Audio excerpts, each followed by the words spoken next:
Hello saplings, we're going to learn some new sounds. Now these sounds are the set 2 sounds. We covered all the set 1 sounds before the Easter holidays and now we're going to focus on these sounds. So let me introduce you to them. We've got A, your turn to say it. E, I, O,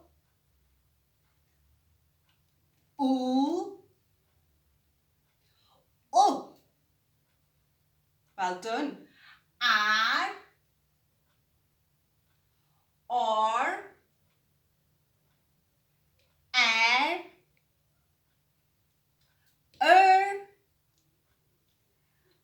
ow, and I.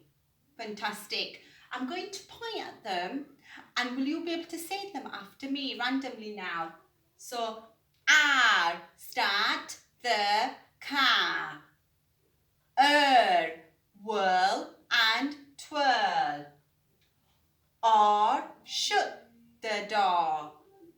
I, toy for a boy. E, what can you see? A, may I play? That's not fair. So we're going to do a sound at a time and look forward to teaching you the set 2 sounds. Bye saplings.